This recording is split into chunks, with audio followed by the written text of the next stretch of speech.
안녕하세요. 반갑습니다. 가맹거래사 1차 과목의 경제법 강의를 맡게 된 하영태라고 합니다.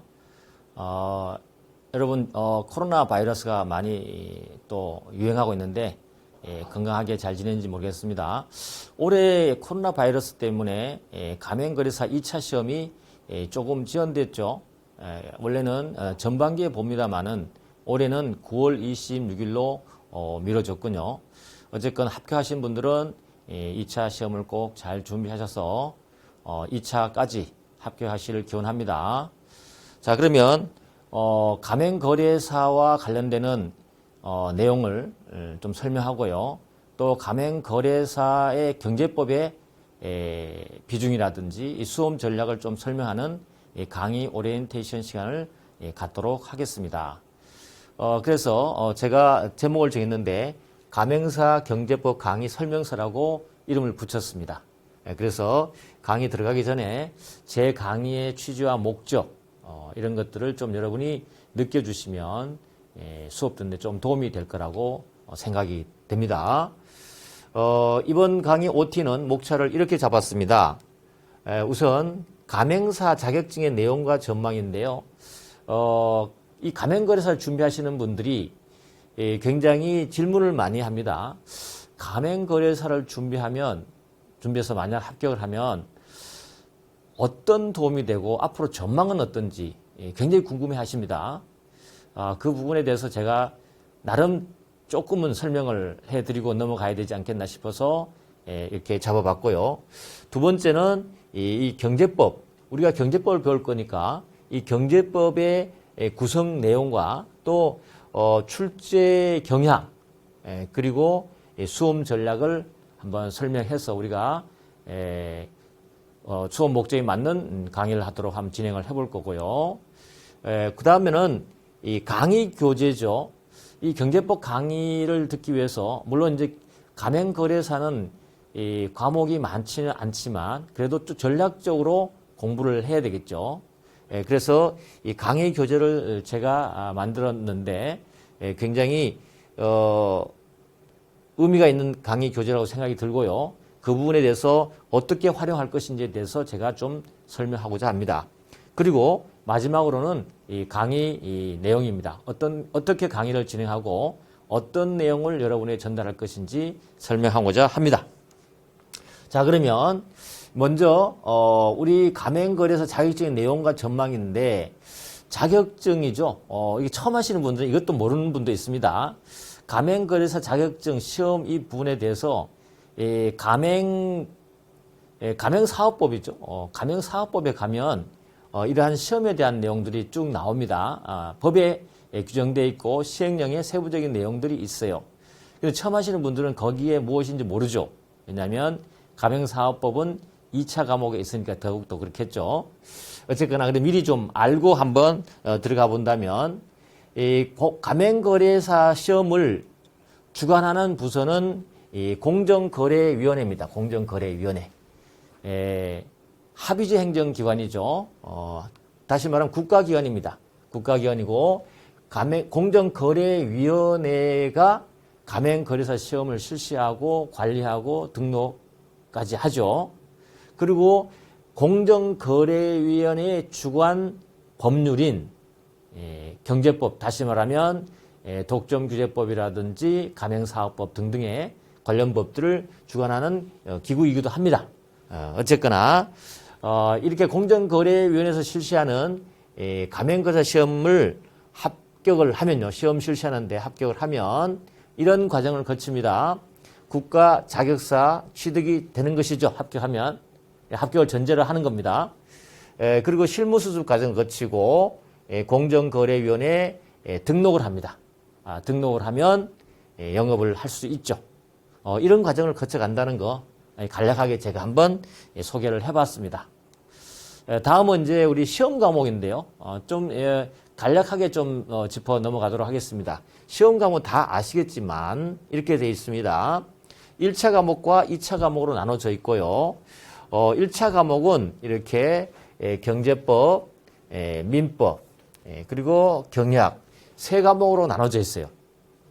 나눠져 있고 이 범위가 다 정해져 있죠. 이렇게 경제법은 특히 독점 규제 및 공정거래에 관한 이 법하고 영위입니다. 시행령까지 포함된다는 뜻이죠. 법령을 알아야 되고요. 물론 이것도 조심해야 됩니다.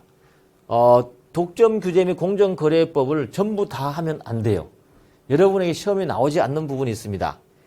미리 어때요? 시행령에서 다 표시가 돼 있었죠? 기업 결합의 제한 혹은 경제력 집중 억제라는 부분이 있습니다. 그 부분은 대기업이라든지 기업에 대한 하나의 규제, 대규모 기업 집단을 규제하는 그런 규정들인데요. 굳이 가맹거래사와 관련이 없다 하여 이렇게 시험에서 빠져 있습니다. 그래서 공부할 필요 없어요. 그리고 사실 이 부분은 어려울 수도 있기 때문에 잘 빠졌다고 저는 생각을 합니다. 그 다음에 우리 가맹거래사가 하는 업무 속에서 정말 중요한 것들이 있죠. 그것이 이제 약관입니다. 계약을 성사시켜야 되는 부분인데 특히 가맹계약, 프랜차이즈 계약은 이 약관이 굉장히 중요하거든요. 그래서 그런 약관에 대한 기본 내용을 공부해야 된다는 차원에서 약관 규제에 관한 법과 시행령이 포함되어 있습니다. 그래서 경제법 범위는 이 정도예요. 우리가 공부할 거죠. 요 공부할 내용입니다. 이렇게 되어 있고 배점은 100점이에요. 그리고 민법도 100점, 경영학도 100점인데 이 분야는 제 분야가 아니기 때문에 과목이 있다는 정도 하고 넘어가겠습니다. 그래서 경제법 이렇게 나온다. 그 2차 과목은 가맹사업거래 공정화에 관한 법령이 있습니다. 이걸 일명 가맹사업법이라고 하죠. 이것도 100점이고 가맹계약에 관한 이론 실무 이렇게 100점 나눠져 있습니다. 시험 과목은 이렇게 정리가 되어 있고요. 그 다음에 우리가 그 외에 또 시험 배점이라든지 방법이라든지 이 합격 기준을 한번 살펴보도록 하죠. 1차 시험은 이 세 과목 전부 객관식 오지선다형입니다. 과목별로 40문제가 나오고요. 40문제면 사실 꽤 그 문제가 많은 숫자에 포함됩니다. 40문제 풀기가 만만치 않습니다. 시간도 많이 걸리고요. 그리고 과목은 이 세 과목 합쳐서 40분씩이니까 120분이 부여되겠죠. 그리고 2차 시험은 논술형이 한 문항 나오고 서술형 두 문항 이런 식으로 각 과목별로 100분이 주어집니다. 알겠죠? 전체로 뭐 다 아시겠지만 이 합격 기준은 매 과목 40점만 넘어가면 돼요. 커트라인이죠. 40점 넘어가고 전 과목 평균 60점이 넘어가면 합격하기 때문에 1차 시험은 최대한 빨리 합격하는 게 유리하겠죠. 유리합니다. 그리고 빨리 합격할 수 있습니다. 할 수 있습니다. 그래서 40점 넘고 60점 넘으려면 전략 과목을 준비를 하시면서 다른 과목은 적당히 하면 안 되겠지만 그래도 최선을 다해야 되겠지만 하여튼 전략 과목을 두게 되면 금방 1차를 합격할 수 있습니다. 1차 시험 합격자는 2회에 거쳐서 2차 시험에 응시할 수 있는 자격이 있는 거죠. 다 아시는 부분이지만 우리가 한번 이렇게 한번 검토를 해봤습니다. 또 처음 하는 학생들이 있기 때문이죠. 그러면 이제 만약에 합격을 했다 여러분. 합격을 했다. 기분 좋죠. 합격을 했다. 사실은 이 가맹거래사 준비하시는 분들 좀 이렇게 만나보면 목적 없이 하시는 분도 있고요. 막연히 이 자격증이 있으면 좋겠다라는 생각을 갖고 있는 분도 있고요. 또 한 가지는 다른 자격증을 갖고 있으면서 이 가맹거래 업종의 업무를 영역을 넓히기 위해서 자격증을 따는 분도 있어요. 그래서 좀 물어보기도 하고 하는데 잘 모르는 부분이 있어서 제가 한번 정리를 해봤는데 이 가맹사의 업무는 가맹사업법에 나와 있습니다. 법정에 나와 있습니다. 물론 이 내용을 기준으로 해서 이 범위를 벗어나지 않는 내에서 최대한 영역을 확대해서 업무를 할 수 있으니까 나중에 응용을 하면 되겠죠. 일단 첫 번째로는 가맹사업의 사업성에 관한 검토를 해줄 수 있어요. 특히나 이 가맹사업을 할 때 처음 하시는 가맹상이라든지 이런 가맹사업자도 마찬가지입니다만 이런 사업을 할 때 어떻게 해야 되는지 또 또는 이 사업이 과연 성공할 것인지 이런 부분에 대해서 전문가의 도움을 받고 싶을 때 우리 가맹거래사가 도움을 줄 수 있습니다. 결국은 컨설팅을 할 수 있다는 뜻이죠. 그리고 정보공개서와 가맹계약서 작성, 수정 이런 부분에 대해서도 정확하게 가맹계약을 할 수 있도록 도와줍니다. 특히 가맹계약은 가맹본부와 가맹상이 있는데 자칫 이렇게 조금만 법률관계가 기울게 되면 갑과 을 관계에 빠지기 쉬운 부분이 있습니다. 그래서 그 균형을 맞춰주기 위한 하나의 역할이 우리 가맹사의 역할이라고 보시면 되겠습니다. 다음은 이제 가맹점 사업자의 부담이라든지 가맹사업 영업활동의 조건 등에 관한 자문도 해주고요. 가맹사업 당사자에 대한 교육도 해줄 수 있고요. 훈련이나 이에 대한 자문도 할 수 있죠. 굉장히 좀 약간 추상적으로 나와 있지만 이 영역은 마음만 먹으면 얼마든지 영역을 확장할 수 있고 본인의 업무를 넓힐 수 있고 일을 많이 할 수 있습니다. 하기 나름인 것이죠. 하기 나름인 것입니다. 그리고 가맹사업 거래 특히 분쟁이 발생하면 이 분쟁 조정 신청을 할 수 있고 분쟁 조정은 대행까지 할 수 있습니다. 그리고 의견 진술까지도 해줄 수 있죠. 그리고 정보공개서 등록도 대행할 수 있습니다. 이런 업무를 하고 있고요. 그 다음에 그러면 이러한 업무가 있는데 만약에 가맹사 자격증을 땄다. 그럼 어떻게 활용할 것인가 한번 구체적으로 몇 가지를 한번 짚어봤어요. 이것도 뭐 제 주관적인 입장에서 짚은 거지만 실제 가맹사 자격증을 따고 여러 곳에 응용해서 자기 그 가맹사 자격증을 활용하는 부분을 많이 봤어요. 그래서 어느 자격증이나 마찬가지입니다. 그 자격증이 좋고 나쁘고 또 시험이 어렵다 안 어렵다 떠나서 그 자격을 땄을 때 자기가 활용하기에 따라서 굉장히 중요한 역할을 하는 것이죠. 어쨌거나 제가 생각해 볼 때 공정거래위원회 이 공기업에 가맹거래 자격증이 있으면 도움이 되겠죠. 특히 이 가맹거래와 관련되는 관련 부서, 관련 분야의 공기업에서는 채용할 때 가점이 주어질 수도 있습니다. 또 가맹거래사 운영법인, 가맹거래법인도 있죠. 경영 컨설팅 법인이라든지 기타 법인에 취직하거나 아니면 가맹본부에서 아예 가맹사를 전문적으로 채용하는 경우가 있습니다. 그런 경우 있죠. 취업할 수 있고요. 이런 것을 한번 생각해 볼 수 있고 또 본인이 개인 사무실 열어도 됩니다. 그래서 열고 가맹거래와 관련되는 조언을 해주고 상담을 해줄 수 있는 거죠. 그리고 가맹법인을 설립하여 또 운영할 수도 있고요. 그리고 다른 것과 합쳐서 다른 경영 컨설팅 내용 같은 것을 합쳐서 이 컨설팅 회사를 설립할 수도 있습니다. 이렇게 이제 우리가 생각해 볼 수 있는데 제가 이제 하나 표시를 했습니다만 좀 색깔을 넣었죠. 이 부분이 의미가 있을 수 있어요. 주변에 보면 그런 분들이 있습니다. 제 아는 변호사는 이 가맹거래사 자격증을 따려고 지금 공부를 하고 있는 학생이 아니고 변호사도 있습니다. 왜냐하면 요즘 변호사 업계가 굉장히 시장이 좁고 또 변호 인력은 많고 여러 가지 이제 어려움이 좀 있죠. 어려움이 있습니다. 그랬을 때 그 영역을 확대하고 자기의 파일을 넓히려면 본인이 노력을 해야 됩니다. 이제는. 그래서 가맹사업 분야에 자기가 전문 특화를 한 변호사가 되고 싶다 해서 그럴 때는 변호사 자격증만 있어서는 안 되죠. 이러한 전문 또 자격증이 있으면 훨씬 도움이 되겠죠. 그래서 시너지 효과가 있습니다. 그리고 복수의 자격증을 소지하고 있으면 정말 마음만 먹으면 많은 업무 영역을 확대할 수 있습니다. 특히 공인중개사 하시는 분들, 행정사, 경영지도사 하시는 분들도 가맹거래사를 많이 준비하시죠. 그렇습니다. 함께 있으면 시너지 효과를 높일 수 있고 업무 영역이 확대된다는 건 틀림없습니다.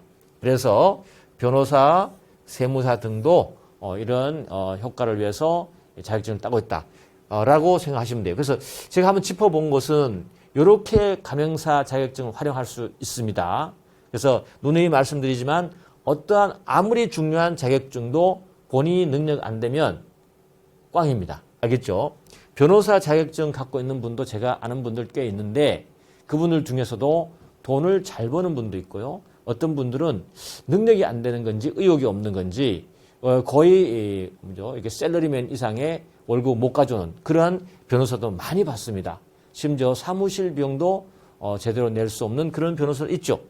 그래서 어떠한 자격증이라도 본인이 이 마음만 먹고 의지를 갖고 활용하기에 따라서 된다는 거죠. 그렇다면 뭐예요?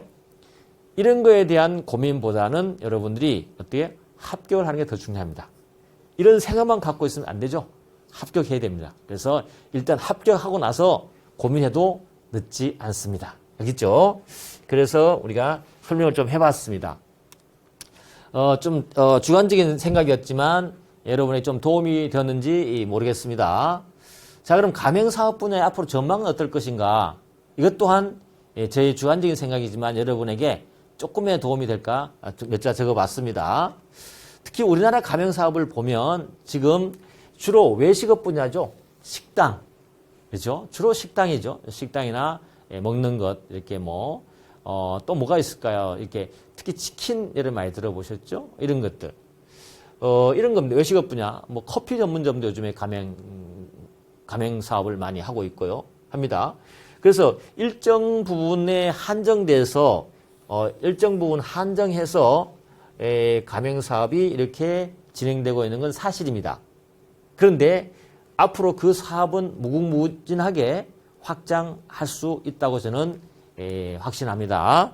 그래서 먼저 해외를 보면요, 좀 살펴봐도 금방 알 수 있는데요. 거의 모든 사업 분야에서 가맹 사업 있죠. 가맹 사업이 적용되고 있습니다. 그렇죠. 선진국은 이런 부분을 굉장히 활발하게 잘 사용하고 있다는 뜻이죠. 그래서 이 부분도 여러분이 감안하셔야 돼요. 우리나라도 이제 글로벌화되고 경제가 굉장히 발전하고 있죠. 그리고 선진화되어 있습니다. 이미. 다음은 그래서 좀 짚어본다면 특히 물류, 유통이죠. 정보통신 분야, 의료 분야, 심지어 의료 분야, 법률 분야도 이렇게 체인점을 가지고 한다든지 이 프랜차이즈로 하는 경우가 많습니다. 그래서 앞으로 무궁무진하게 우리가 활발하게 활용하고 적용할 수 있다. 그렇게 저는 낙관하고 싶습니다. 하기 나름이다. 알겠죠? 하기 나름이다. 그래서 마지막으로 특히 복수의 자격증 소지하고 있다면 이 사업 시너지 효과로 이런 이 분야로 확대해 볼 수 있다고 보겠습니다. 그래서 결론은 뭡니까? 결론은 합격하자. 합격하자. 이거 합격해서 내가 뭐 할까 고민할 필요 없어요. 합격하자. 알겠죠? 합격하자. 자, 넘어가겠습니다. 그러면 합격하기 위해서 우리가 공부를 해야 됩니다. 공부를 해야 되는데 조금 전에 보셨지만 1차 과목에서 경제법이 나와 있죠. 이 경제법이 이 법령 과목인데 사실은 양이 많지 않습니다. 양이 많지 않습니다.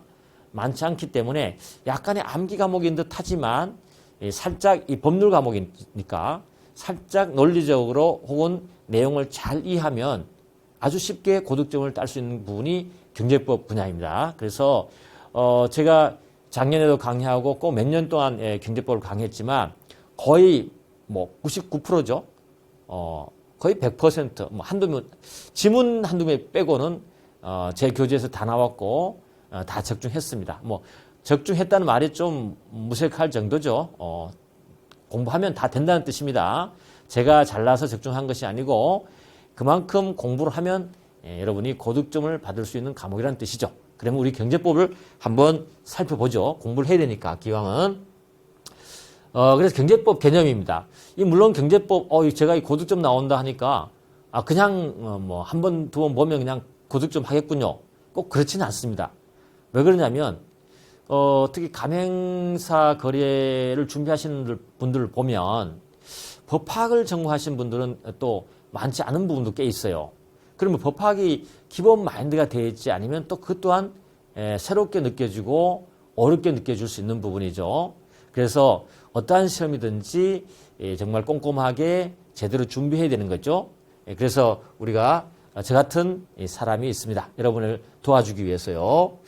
일단 경제법을 보면요. 이 경제법은 좀 이따가 특성을 다 말씀을 드리겠지만 경제법 개념만큼 혼란스러운 것도 없습니다. 제 책에도 이제 설명이 되어 있지만 나중에 보시면 알지만 이 경제법 개념은 독일에서 발전됐던 것이고요. 굉장히 관념적으로 나온 거고 이 또 경제법이 이 탄생된 배경 때문에 본인의 원래 모습을 참 설명하기가 어렵습니다. 그러다 보니 경제법 개념이 굉장히 많이 논란이 있고 학설 있었지만 제가 여기 잡은 것은 기능설의 입장에서 현재 통설이죠. 그러한 개념을 한번 정리를 해본 겁니다. 간단하게. 지금은 이제 OT니까 설명을 하겠습니다. 일단 이런 겁니다. 뭐 암기는 안 하셔도 되고 대충 느낌만 받으시면 돼요. 국가가 경제 전체를, 알겠죠? 국가가, 이 국가라는 개념이 들어오고요. 경제 전체라는 개념이 들어옵니다. 그리고 정당하게 질서 지우기 위해서 경제를 어떻게 한다? 규제한다는 거죠, 규제. 이 규제. 제가 이제 본 강의에 또 설명하겠지만 이 경제법은요, 규제법입니다. 이런 법에 대한 특성을 좀 알고 있으면 우리가 법을 대할 때 굉장히 빨리 쉽게 접할 수 있고 이해할 수 있는 부분이 있습니다. 그래서 이 법이 규제법이냐 아니면 뭐 여러 가지 생각을 해봐야 되겠죠. 그런데 이 경제법은 특별법으로서 규제법입니다. 규제한다는 것이죠. 이 규제하는 법인데 이 규제하는 법 중에서도 법 규범이 있고요. 법 제도가 있습니다. 우리는 예를 들면 헌법, 민법 이런 식으로 법 자체를 하나 놓고 볼 때 이건 법이죠. 법 규범이죠. 그런데 이거 이외에도 유사한 법적 형태의 규범을 가질 수 있죠. 규범이라고 합니다. 규범이라는 것은 어떠한 내용을 테두리 속에서 그 사회 질서를 잡기 위해서 하나의 제어하는 장치죠. 이걸 우리가 규범이라고 합니다. 근데 규범은 이렇게 법 규범도 있고 기타 다른 규범을 합쳐서 넓은 규범도 있겠죠. 더 넘어간다면 도덕적 규범도 있겠죠. 이런 식으로 규범은 확대될 수 있는 부분이죠. 그래서 만약에 우리가 여기서 법 규범만 말했다 그러면 경제법만 말하겠죠. 경제와 관련되는 법만 말할 수 있겠죠. 그런데 그런 것이 아니고 여기 법 제도까지 포함시켰습니다. 왜냐하면 그동안에 이 경제법이 도대체 뭐지? 라고 굉장히 고민을 해봤는데 결국은 뭐예요? 이러한 경제를 규제하는 법뿐만 아니라 기타 규범도 다 포함하는 것을 우리는 경제법으로 보겠다. 이 말은 경제법 정의를 포기한 것이죠. 한마디로 경제법에 대한 정체성을 파악하기 사실 쉽지 않습니다. 그거는 이제 기본 강의 들어가면 경제법 기본적인 여러분의 마인드를 제가 설명할 건데 그렇다는 것이죠. 어쨌거나 이런 겁니다. 이게 경제법이고요. 그럼 구조는 어떻게 되어 있나? 구조는 경제법 구조는 이렇게 되어 있습니다. 우리가 일반적으로 경제법 강학상을 할 때 이만큼 경제법이 범위가 넓어요. 넓은데 우리가 학교에서 가르치거나 강학적으로 경제법을 할 때는 두 가지 측면에 있는 법률들을 모아놓습니다. 첫 번째는 경쟁 제한 행위를 규제하는 법률을 모아놓은 게 있습니다. 다시 말해 경쟁을 제한하는 행위를 규제한다는 거죠. 특히 독과점이라든지 과점 기업이 시장을 지배한다든지 이렇게 했을 때는 국가가 나서서 그 부분을 해소를 해줘야겠죠. 그런 규제하는 법률이 대표적으로 독점규제법입니다. 두 번째 관점에서 경제법이라는 것은 이런 걸 말하는 거죠.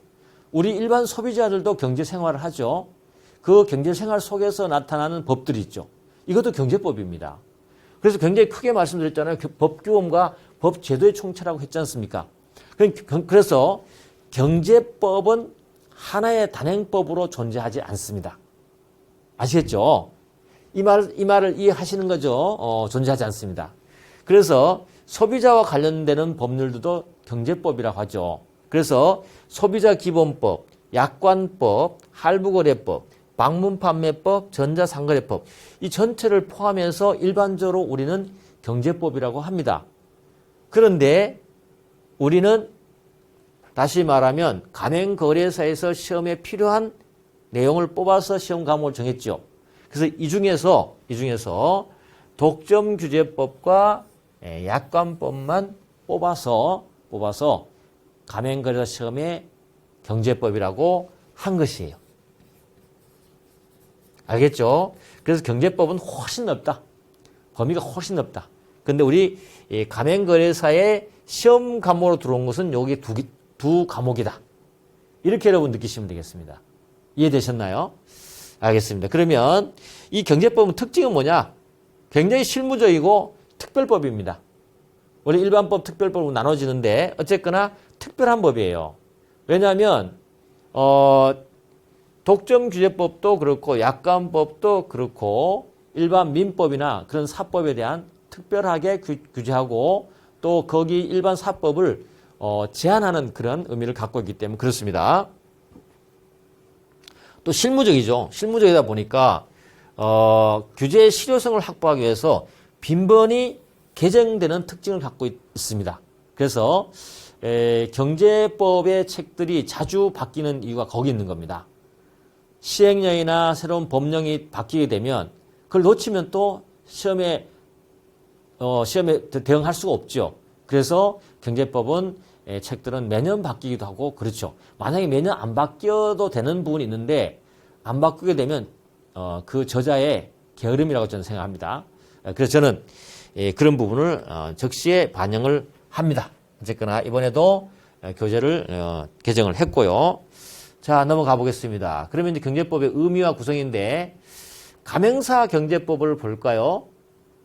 가맹사 경제법. 독점규제법이 일부라 그랬죠. 그래서 경제력 집중 억제 규정을 제외한 독점규제법과 약관규제법이 가맹거래사의 경제법에 포함된다.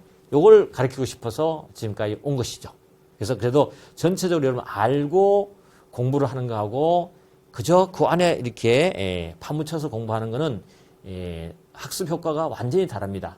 그래서 이제 먼저 설명해 드린 거고요. 그래서 이렇게 한번 제가 표로 만들어 봤습니다. 독점규제법은 이렇게 구성되어 있어요. 이건 뭐 지금 암기하라는 뜻은 아니고 한번 소개하는 겁니다. 우리가 공부해야 될 부분이에요. 그래서 총칙에 독점규제와 관련된 총칙이 쭉 나오고요. 그리고 시장 지배적 지위 남용행위 금지, 부당공동행위, 불공정 거래행위, 사업자 단체 금지행위, 재판매 가격 유지행위.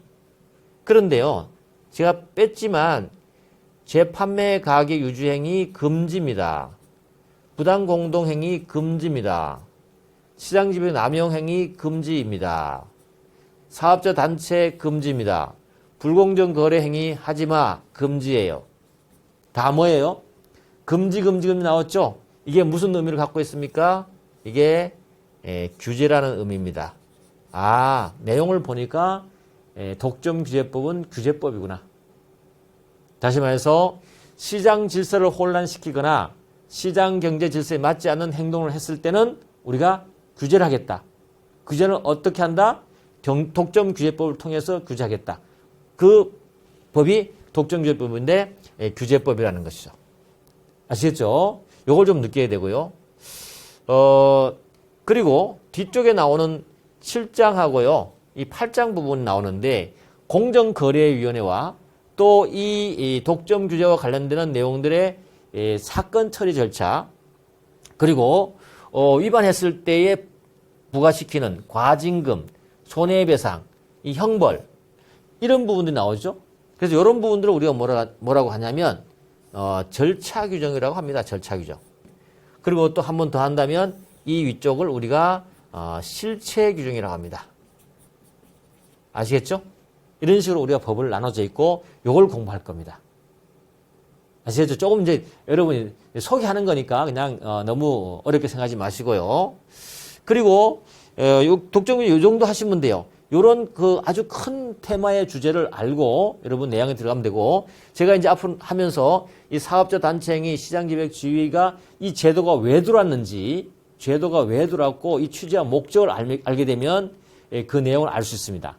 그리고 그 내용을 알 수 있는 것은 결국은 한마디 더 하고 가겠습니다. 이 규제법은요, 다시 말해 사적 자치의 원칙을 제한하는 거잖아요. 이 사적 자치 원칙을 이렇게 제한하는 겁니다. 제한할 때는 함부로 제한하면 안 되죠. 이 규제법이 하죠. 그래서 함부로 제한하면 안 되고 엄격한 요건과 알겠죠? 예, 절차를 거쳐서 하도록 법에 나와 있어요. 그래서 우리 독점규제법은 결국 그겁니다. 이러한 행위를 하지 마 하는데 하지 마라고 할 때 그 요건과 이 절차 부분이 있죠. 이 부분이 요 법조문 속에 다 녹아 있는 겁니다.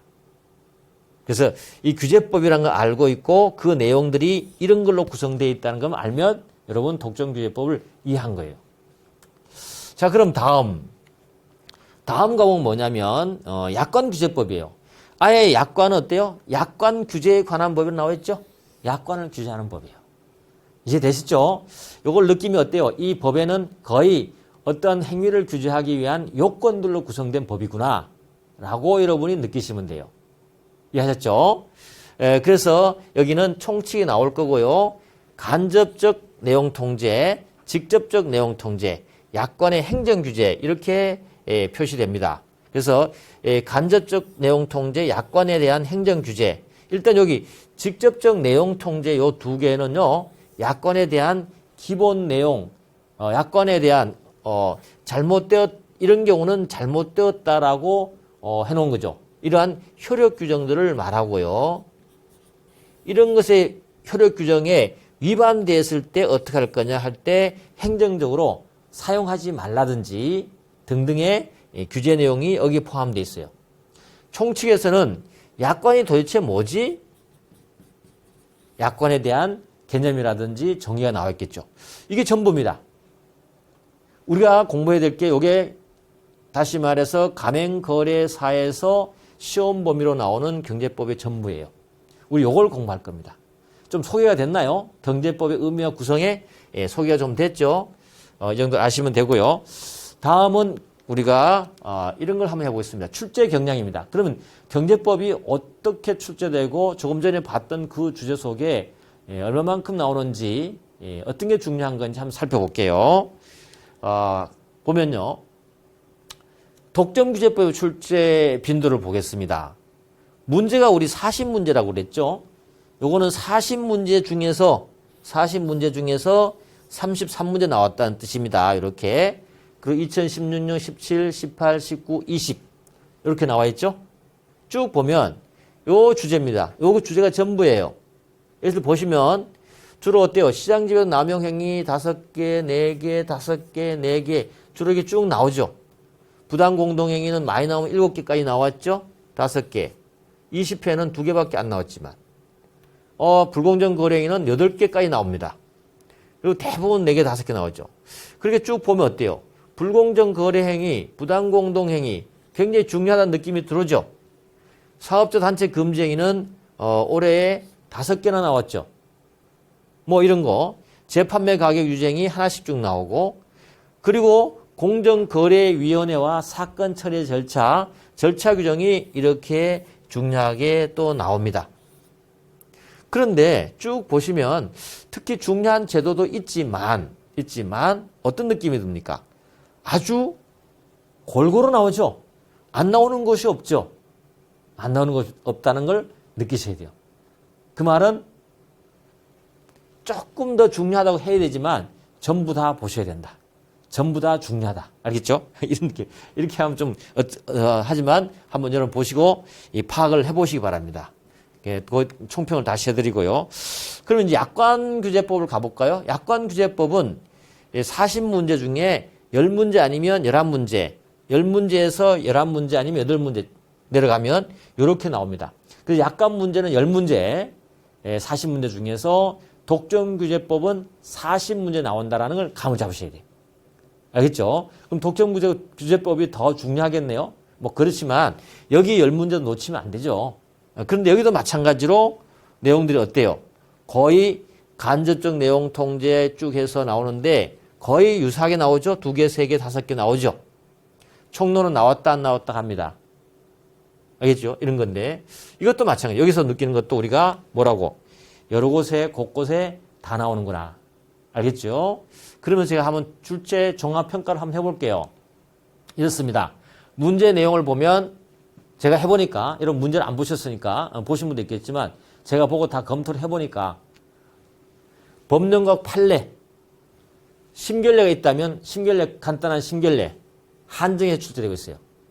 근데 법령 비중이 가장 높겠죠. 법령 비중이. 법령을 놓치면 안 되는 거죠. 됐죠? 그렇습니다.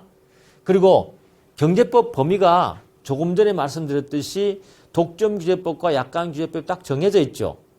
한정돼 있잖아요.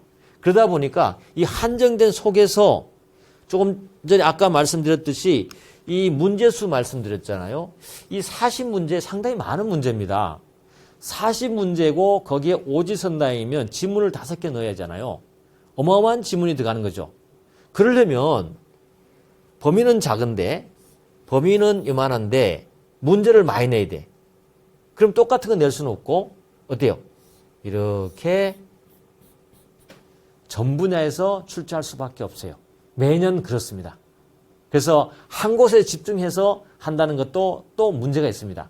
물론 이제 나올 만한 것들, 중요한 것들은 다 검토를 해야 되겠지만 전반적으로 해야 된다는 걸 꼭 명심하셔야 돼요. 그래야만이 여러분이 고득점 할 수 있습니다. 알겠죠? 그래서 골고루 출제되고 있다. 이거 하나 우리가 총평으로 여러분에게 전달해 드리고 가겠습니다. 다음은 문제 난이도죠. 난이도는 변별력을 위해서 응용 문제가 항상 출제됩니다. 40문제 중에서 4문제, 5문제 아니면 3문제든지 이 응용 문제가 출제되고 약간 어렵게 느껴질 수 있습니다. 그리고 회를 거듭할수록 아무래도 그렇겠죠. 많은 문제를 자꾸 내다 보니 출제하는 사람들도 똑같은 거 내는 게 식상하니까 조금 더 어렵게 내려고 하거나 아니면 다른 방식으로 낼 수 있겠죠. 그래서 어렵게 느껴집니다. 범위는 똑같지만. 알겠죠? 그렇다 하더라도 제가 긍정적으로 말씀을 드리고 싶은 거는 법령과 판례를 꼼꼼히 정리하면 무조건 고득점이 가능하다. 그래서 경제법에서 95점 나와야 됩니다. 경제법 95점 나오면 다른 과목 조금만 하셔도 1차는 금방 합격하는 거죠. 그래서 어떤 시험이든지 조기에 빨리 합격하는 것이 여러분이 어때요? 손익 분기점 할까요? 아니면 손익 계산이 맞아 들어가죠? 그러니까 그걸 검토를 하시면 되겠습니다. 자, 이렇게 해서 우리가 출제 경향까지 검토를 해봤어요. 이제 수험 전략 어떻게 그럼 할까요? 어떻게 할까요? 저를 따라오시면 됩니다. 저를 따라오시면 되는데 일단 간단히 보시면 수험 범위를 어떠한 시험, 어떠한 과목도 마찬가지지만 시험을 볼 때는 그 시험 범위를 반드시 정해야 됩니다. 좁혀야 되는 거죠. 그 과목의 공부량은 이만큼이 될 수 있겠죠. 그런데 시험에 대한 초점은 여기 있는 겁니다. 그래서 이 범위를 좁히고 이 부분에 쓸데없는 게 있다면 외면할 수 있어야 돼요. 그래서 시험에 정조준해서 들어가야 되는 것이죠. 아시겠죠? 그게 중요합니다. 그래서 수험 범위를 법령과 판례 한정하고 알겠죠? 법령과 법과 시행령 판례로 한정하십시오. 한정하고 법 제도의 의미를 파악하고 도입 취지를 파악해야 된다는 거죠. 근데 이 법조문을 그냥 이렇게 씹어 먹으려면 죄송합니다. 그냥 이렇게 암기하거나 그냥 내 것으로 만들려고 했을 때 쉽지 않습니다. 범위가 작으니까 금방 되겠지라고 하더라도 그게 외웠다 하더라도 금방 휘발성이 있는 거죠. 그래서 여러분들은 경제법의 전체 취지를 아시고 또 그 부분 나타나는 그 제도들의 의미와 목적을 여러분 느끼셔야만이 거기 규제된 내용들이 여러분이 이해가 될 수 있고 오래 갈 수 있습니다. 그 부분을 공부를 하셔야 된다는 거죠. 다음은 조문의 정확한 이해와 판례 의미. 알겠죠? 판례도 어떨 때는 깊이 있게 나오는 부분이 있어요. 가끔 한두 번 나오지만 그래도 판례 의미를 공부하셔야 되고 기출문제는 필수죠. 여러분 따로 문제집은 필요 없습니다. 기출문제로 충분합니다. 문제 연습은 기출문제로 충분합니다. 제2 교재에는 뒤쪽에 반반씩 나눠졌습니다. 두껍지도 않습니다. 반반씩 나눠져 있는데 이 책이 한 300여 페이지 되는데 한 170페이지 정도는 앞쪽에 이론적인 내용, 뒤쪽에 기출문제를 넣어놨다는 거죠. 그래서 이 한 권으로 여러분은 경제법이 95점 내지 100점이 나와야 되는 겁니다. 됐죠? 그래서 기출문제를 여기는 제 책은 다시 말하면 기본 내용과 연습 문제가 같이 될 수 있도록 정리했다는 거 이해해 주시면 되고요. 그리고 오답노트로 반복해서 암기해야 되죠? 이해하고 난 다음에는 암기해야 됩니다. 됐어요. 이렇게 뭐 간단하게 정리를 해보도록 하고요. 그러면 가맹사 경제법 강의를 한번 할 건데요. 이 가맹사 강의 교재를 설명한다고 했죠. 강의 교재. 제 책 이름이 가맹사 경제법 강의라고 되어 있습니다. 강의라고 되어 있어요. 기본서죠. 물론 제 책은 두 권입니다. 가맹사 경제법 강의가 있고 조문 판례집이 따로 있긴 합니다. 설명하겠습니다. 이 기본 책은요. 가맹거래 경제법 수험 준비를 위한 맞춤형 기본 교재다. 맞춤형 기본 교재다. 알겠죠? 맞춤 양복이라는 뜻입니다. 거기에 초점이 맞춰져 있고 여러분의 시험 합격에 도움이 준다는 거죠. 그리고 당연히 독점규제법과 약관규제법의 조문의 의미를 아주 쉽게 설명해 놨습니다. 다음은 조문과 관련된 판례를 해설했고요. 경제법적 의미를 또 설명했습니다. 그리고 가맹거래사 1회부터 18회까지 전부 제가 다 분석을 했습니다. 다 분석하고 맞지 않는 거 다 고쳤고요. 경제법 기출 문제를 분석해서 출제 가능한 부분을 전부 이 책에 강조를 해놨습니다. 심지어 밑줄까지 치면서 강조를 해놨죠. 그렇다는 거 알아두시고요. 그리고 경제법 조문을 기본서 내용이 충분히 반영했기 때문에 조문 학습에 효율적인 도움이 되도록 했고요. 판례는 원문을 검토하고 요약해서 출제 가능한 지문은 모두 수록했다. 하여튼 책이 좋다는 뜻입니다. 알겠죠? 책이 좋다. 그래서 이 책 한 권이면 충분하다. 그 어떤 책보다 잘 됐다고 저는 자부합니다. 물론 저희 주관적인 생각입니다만은. 자, 그 다음에 불필요한 이론 설명은 과감히 생략했습니다. 그리고 출제 가능한 이론은 통설과 판례로 통일해 서술했고요. 암기의 필요성이 있거나 복잡한 내용 모두 도표로 만들었습니다. 뒤쪽에 가보시면 도표를 해서 쉽게 눈에 들어올 수 있도록 정리를 해놨습니다. 그리고 출제 가능한 조문 내용, 필수적 이해를 요하는 부분은 또는 중요 판례 지문은 밑줄로 강조를 했고요. 그리고 마지막에 2부라고 합니다. 이 앞쪽은 1부. 2부에 가면 최근에 7년간 정도면 충분합니다. 7년간 정도 문제를 제가 수록하고 아주 정확한 해설을 다 달아놨습니다. 달아놓고 문제집 또 역할도 겸하도록 했습니다. 그래서 하나의 책이 문제집과 기본 이론이 다 끝날 수 있다. 됐습니다. 뭐 이 정도 하면 책 자랑은 충분하고요. 교재는 무지개 북스라는 출판사에서 나왔습니다. 됐죠? 그렇게 보도록 하고요. 다음에 또 한 권이 더 있는데 보죠. 일단 먼저 경제법 강의 표제를 볼까요? 이렇게 생겼습니다. 여러분 책을 갖고 있나요? 이렇게 생겼는데 이걸 여러분이 사셔서 같이 수업에 사용하시면 되겠습니다.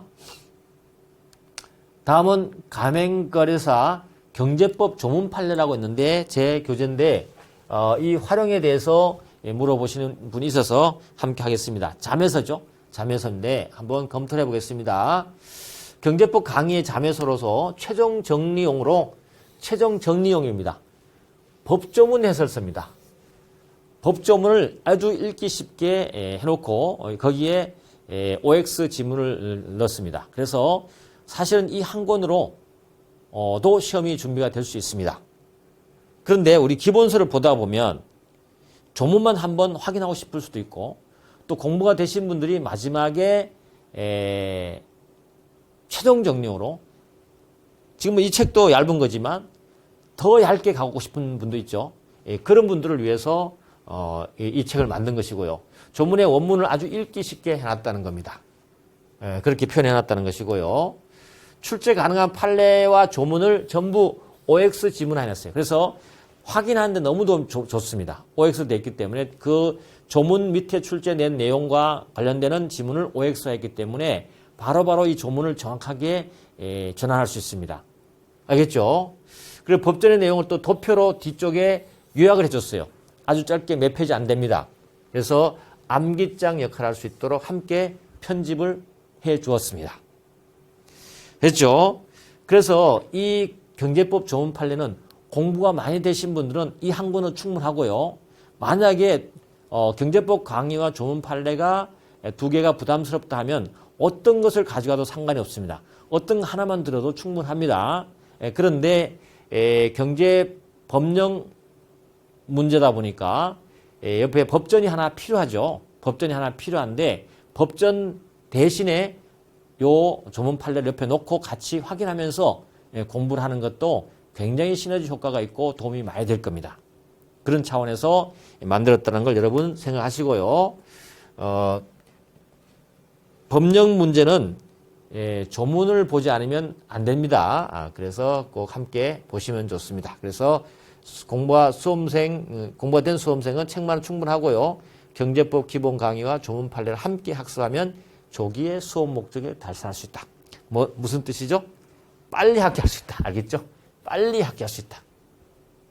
하여튼 옆에 같이 놓고 보면서 여러분들이 정리하시면 훨씬 도움이 된다. 이렇게 활용하시면 돼요. 그래서 책에 대해서 궁금하신 분이 많아서 설명을 드렸습니다. 넘어갑니다. 그 다음에 경제법 기본 강의. 강의에 대한 내용을 볼게요. 어떤 내용을 강의할 거냐. 이번 강의입니다. 기본 강의. 경제법 전반에 대한 이해 학습입니다. 경제법을 물론 암기 과목이죠. 암기 과목이지만 암기하는 데 있어서 최대한 이해를 많이 시켜놓은 다음에 암기한 사람하고 그냥 암기한 사람하고 점수가 다릅니다. 왜냐하면 그냥 암기하게 되면 휘발성이 강하기 때문에 금방 다 잊어버리죠. 전체적인 이해를 하고 여러분 경제법을 암기하게 되면 굉장히 오래 갑니다. 그래서 중요한 제도의 의미를 설명할 거고요. 그 도입 취지를 설명합니다. 그리고 이 조문이 나오면 조문의 명확한 의미를 용어 하나하나 가지고 설명을 해서 밝혀드립니다. 또 그리고 조문과 관련된 항상 판례는 조문과 관련돼서 알아야 됩니다. 조문의 내용을 판례가 확인해 주는 경우가 많거든요. 그래서 사실은 판례 문제지만 그게 조문의 결론하고 똑같은 조문의 문제인 경우가 많습니다. 그래서 함께 설명해 줄 거고요. 출제 경향을 정확하게 강조를 해서 수험에 적합하다는 말은 여러분들이 시간의 낭비 없게 시험 합격할 수 있도록 제가 도움을 주겠다는 거죠. 그리고 7년간 기출 문제를 제가 해설해 줄 겁니다. 이번 강의의 기본 강의 시간에는 기본 내용이 끝나면 바로 기출 문제 해설이 들어갈 겁니다. 그래서 꼼꼼하게 여러분이 어떻게 할 것인지 어떻게 푸는지 적응 훈련을 시켜드리도록 하겠습니다. 이게 기본 강의의 내용입니다. 아시겠죠? 그래서 이번 강의 어떻게 하는 건지 여러분이 이해해 주시면 좋겠고요. 자, 다음에 이제 경제법 조문 판례인데요. 조문 판례 강의도 마찬가지입니다. 아까 말씀드렸듯이 조문의 원문을 해설하는 강의고요. 이건 또 기본 강의하고 또 다릅니다. 이제 요 강의가 끝나고 또 새로 개설될 건데 굉장히 빠른 속도로 정말로 이 조문, 시험에 나올 조문에 대해서 다이렉트로 여러분에게 정리를 하는 거죠. 짧은 기간에 이렇게 조문 한번 훑으면서 정리할 수 있는 그런 강의가 이 조문 판례 강의입니다. 물론 여러분이 들으셔도 안 들어도 상관없지만 듣게 되면 조기 합격할 수 있다. 그걸 분명히 말씀드립니다. 그리고 경제법 조문과 판례 OX 지문을 명확하게 설명해 드릴 거고요. 그리고 조문을 도표했고 최종 암기에 도움이 되도록 제가 리드를 해드리겠습니다. 그렇습니다. 됐고요. 이렇게 해서 책까지 다 끝났고 여러분에게 오리엔테이션을 다 마무리했습니다. 그래도 오리엔테이션만 끝나고 좀 하면 좀 서운하니까 강의를 좀 들어가 보도록 하겠습니다. 강의는 이렇게 진행할 겁니다. 일단 목차를 설명하고요. 목차와 관련된 주제를 검토를 하면서 넘어갈 건데요. 경제법은 일부 경제법 이론으로 되어 있고요. 이렇게 이 경제법 이론에는 이러한 내용들이 들어와 있습니다. 경제법 총론이 있고요. 그리고 독점 규제 및 공정거래법 2편에 3편은 약관규제법으로 이렇게 목차가 잡힐 겁니다. 책에 보시면. 그러면 경제법 총론을 한번 가보면 여기에는 어떠한 주제들이 있는가 한번 살펴보고 우리가 들어가 보도록 하죠. 첫 번째는 경제법의 등장 배경 및 발전이 나올 겁니다. 여러분 첫 페이지에 경제법의 등장 배경 및 발전이라 해서 이 페이지에 나올 겁니다. 이걸 여러분에게 간략하게 설명할 겁니다. 그런데 경제법을 이게 시험에 나오나 안 나오냐 뭐 중요합니다. 그렇지만 여러분이 시험에 나오는 것만 여러분에 가르쳐 줬다고 해서 합격할까요? 그렇지 않습니다. 시험에 안 나오지만 시험과 관련되는 약간의 주변을 넓혀서 이해가 있어야만이 합격할 수 있어요. 그래서 앞쪽에 이런 간단한 내용이지만 우리가 경제법을 이해하기 위해서 필수적인 부분만 간략하게 제가 책도 아주 간략하게 잘 정리했으니까 그 정도만 보시면 됩니다. 거기서 제가 더 줄여드리겠습니다. 등장 배경 보고 경제법이 어떻게 발전해 왔지? 도대체 경제법은 뭐지? 이 총론에서 검토돼야 됩니다. 여러분이 그 과목을 공부하는데 그 과목이 뭔지에 대한 의문 없이 공부하면 됩니까? 안 되죠. 자, 두 번째는 경제법의 개념입니다. 도대체 경제법이 뭐지? 어떻게 정리할 수 있는 것이지? 한번 생각해 보자는 거죠. 알겠죠? 예, 그리고 그러면 이 경제법을 알려고 하는데 이 경제법은 도대체가 뭐지? 이렇게 등장 배경 및 태어난 배경을 알았는데 또 개념도 알아보니까 그래도 경제법을 모르겠다는 거죠. 그럼 다른 방식으로 계속 검토를 해봐야 돼요. 그럼 경제법은 이 다른 법과의 관계 속에서 어떠한 지위를 갖고 있는 것이지? 뭐지? 라고 한번 생각해 볼 수 있겠죠. 이것도 한번 같이 간단하게 한번 제가 아주 짧게 여러분에게 설명을 해드리도록 하겠습니다. 그리고 경제법의 성격이 뭐냐 이거죠. 여기까지 지위까지 다 했는데도 경제법 모르겠다. 한 번 더 검토해 봐야 되죠. 이 말은 무슨 말이냐면 이렇게 여러 단계를 거치면서 경제법을 알아보려고 한다는 것은 어떠한 그림이 있을 때 예를 들면 코끼리가 있다 할까요? 이렇게 코끼리가 있고 이렇게 있다고 하겠습니다. 이렇게 코끼리가 맞나요? 글쎄요. 코끼리가 맞는 것처럼 느껴지기도 하는데 어쨌거나 코끼리가 장님이 코끼리에 대해서 질문을 합니다. 했더니 옆에 있던 사람이 설명합니다. 장님이 한번 니 만져봐. 그랬더니 만져보니까 다리를 만져봤어요. 기둥처럼 생겼죠. 아, 코끼리는 기둥처럼 생겼구나. 그러면서 끝나면 장님은 코끼리를 기둥처럼 생긴 걸로 알고 있겠죠. 근데 제대로 코끼리를 알게 된 겁니까? 아니죠. 어떻게 돼요? 또 코끼리 꼬리가 있다는 거죠. 꼬리를 만져봤더니 이렇게 꼬리처럼 생겼네. 또 이렇게 몸을 만져봤더니 벽처럼 생겼네. 뭐 등등. 이 코를 만져봤더니 콧구멍이 있네. 뭐 상아가 있네. 이렇게 만져봤겠죠. 여러 곳을 이렇게 다 검토를 하고 나면 이 장님 머릿속에는 이 코끼리 그림이 그려지는 거죠. 마찬가지예요. 경제법도 우리가 지금 여러분은 경제법 압니까? 잘 모르죠? 잘 모르는 게 제가 알려드리는 겁니다. 이런 쪽으로 한번 보고 개념은 이런 것이고 지위는 이런 것이고 규제, 특징은 규제법이다. 이렇게 여러 방면의 경제법을 설명하게 되면 여러분이 경제법이 뭔지 감이 잡힐 수 있어요. 그리고 한 가지 제가 말씀드리면 이러한 경제법이란 하나의 실체를 여러 방면에서 이렇게 검토를 한다는 것은 그만큼 경제법의 실체를 파악하기가 어렵다는 얘기예요. 여러분 다른 책이나 다른 학문에도 가보시면요. 서론을 굉장히 복잡하게 많이 나옵니다. 뭐 연역부터 해서 쭉 나옵니다. 특징 뭐 나오는데 이게 많아지잖아요. 그렇다면 그 제도는 굉장히 어려운 제도라는 뜻입니다. 제대로 실체를 파악하기 쉽지 않은 제도라는 뜻이죠. 마찬가지로 사실은 경제법도 경제법의 독특한 그 냄새가 찾기가 쉽지 않습니다. 알겠죠? 그래서 이렇게 나온다는 것을 설명을 드립니다. 자, 그래서 이런 걸 한번 1편에서 이렇게 설명할 건데 아주 간략하게 정리를 해드리겠습니다. 자, 이것만 조금 하고 우리가 첫 시간을 마무리할 건데 경제법의 등장 배경 및 발전이죠. 왜 경제법이 태어났냐 이거죠. 왜 태어났냐. 이걸 의문을 가져야 되는 건데 물론 이 부분이 시험에 나오진 않지만 여러분이 상식으로 제가 알려드린 겁니다. 서비스입니다. 그래서 경제법은 언제 태어났냐, 언제 만들어졌냐? 19세기예요. 19세기에 태어났다는 것은 굉장히 새로운 법 영역입니다. 그렇죠? 19세기면 한참인데요. 1890년대면 한참 오래됐는데요. 그렇지 않습니다. 이 새롭다라는 얘기는 다른 법들에 비해서 새롭다는 뜻입니다. 다른 법들이 있죠. 형법, 민법.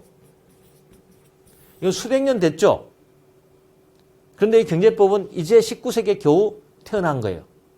등장하게 됐다는 거죠. 알겠죠? 예, 그걸 말씀드리고, 그렇게 새롭게 등장한 새로운 법 영역이구나. 그럼 어떻게 해서 등장했지? 고민해 보겠습니다. 우리가 기본적인 사법 질서가 있는데요. 이 사법 질서, 여러분 뭐 많이 설명하진 않겠습니다. 이 사법 질서라는 것은 우리가 우리 이 법 영역이라든지 제도 속에서는 사적 자치의 원칙이 대원칙이죠. 개인은 자유롭게 행동할 수 있고 자유롭게 계약할 수 있고 자유롭게 모든 활동을 할 수 있습니다. 이게 원칙인데 그거죠.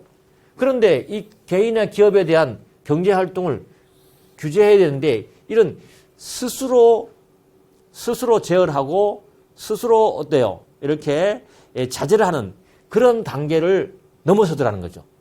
그래서 사회에서 피해를 주거나 사회 질서가 파괴되더라는 거죠. 여기에 대해서 어때요? 한계를 느낀 겁니다. 이거 뭔가 문제 있는 거 아니야? 개인들에게 자유를 줬더니 굉장히 문제 생기더라는 거죠.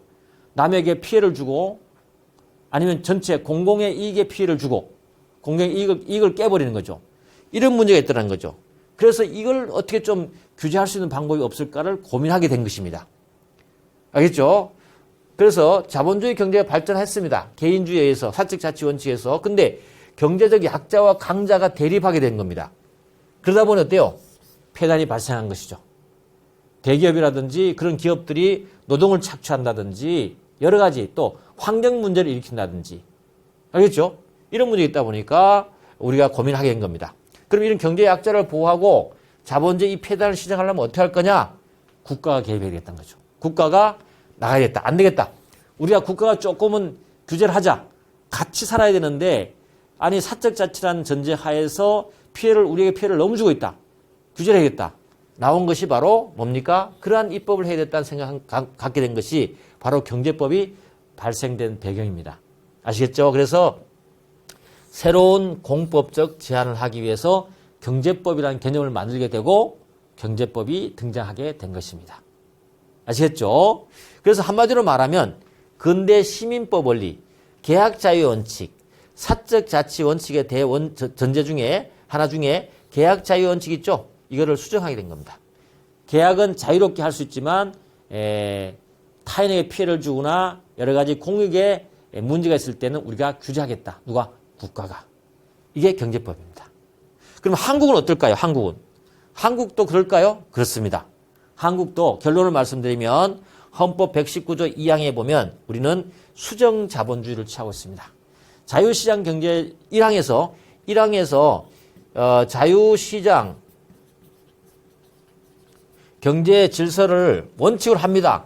원칙을 하지만 우리 자본시장에 폐단을 주거나 문제가 있을 때는 우리가 규제를 하거나 제어하겠다. 이게 수정 자본주의죠.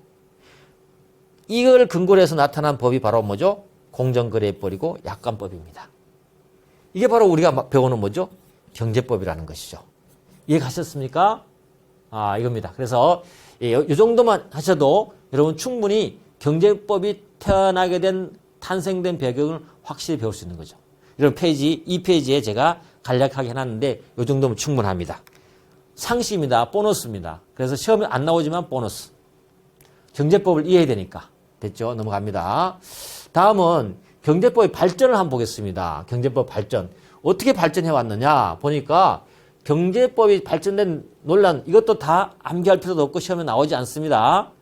저도 이 독일의 폰 슈타인이라는 사람 잘 몰라요. 전혀 모릅니다. 누군지도 잘 몰라요. 어쨌거나 경제법이라는 말을 최초로 한 사람이 이 사람이에요.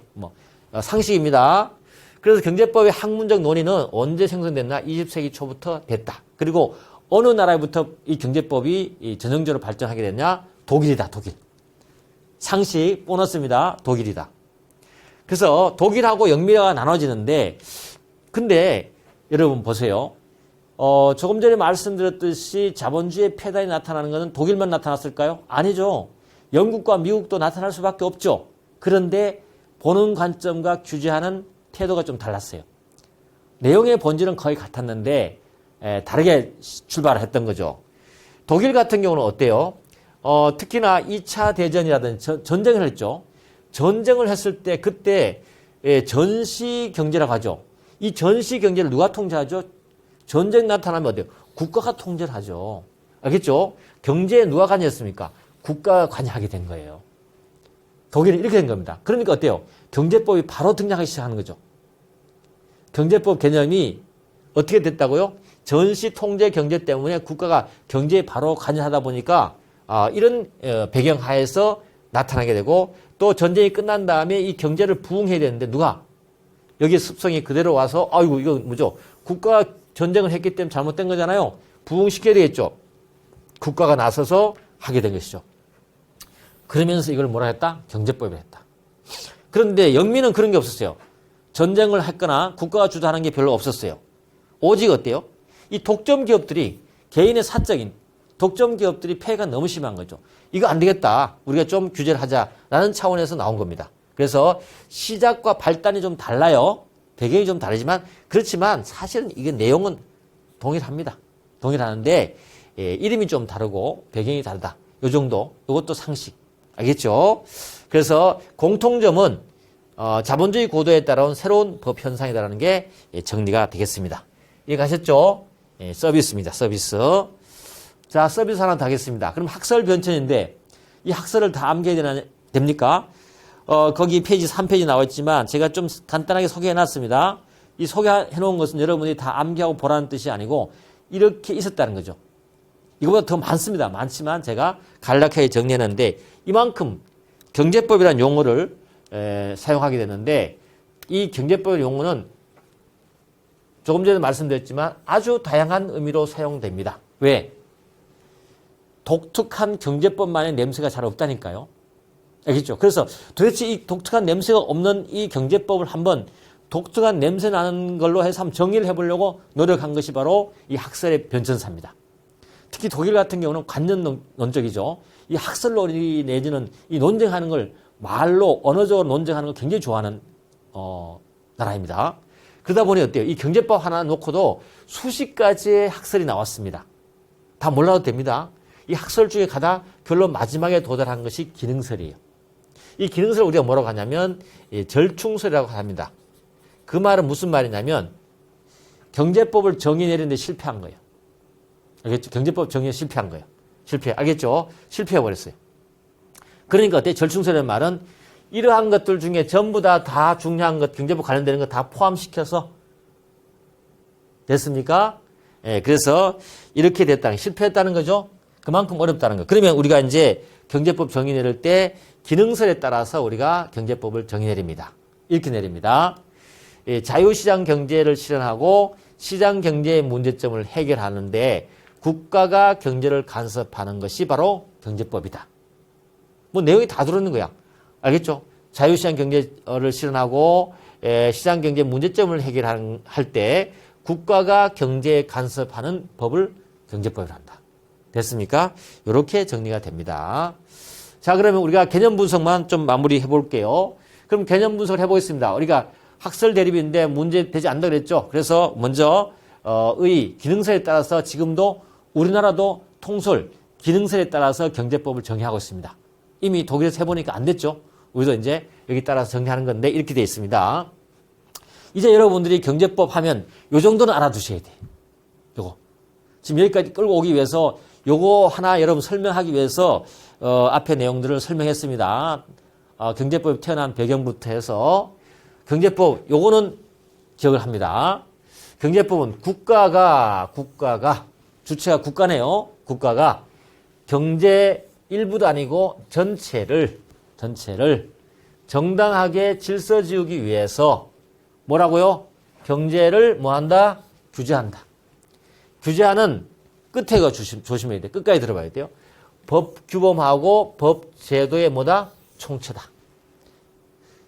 다시 말해서 국가가 경제 전체를 정당하게 질서 지우기 위해서 경제를 규제할 때 법 규범도 좋고 법 제도도 좋다는 거죠. 그걸 전부 다 뭐라고 한다? 경제법이라고 한다. 독특한 냄새는 없죠? 없습니다. 그래서 그걸 분석을 해보면 이렇습니다. 국가 경제를 규제하기 위한 법이다. 이게 무슨 말이냐? 이겁니다. 재화나 상품 서비스의 생산, 교환, 분배, 소비 이러한 걸 제한한다는 뜻이고요. 그리고 국민 경제 전체라고 그랬죠.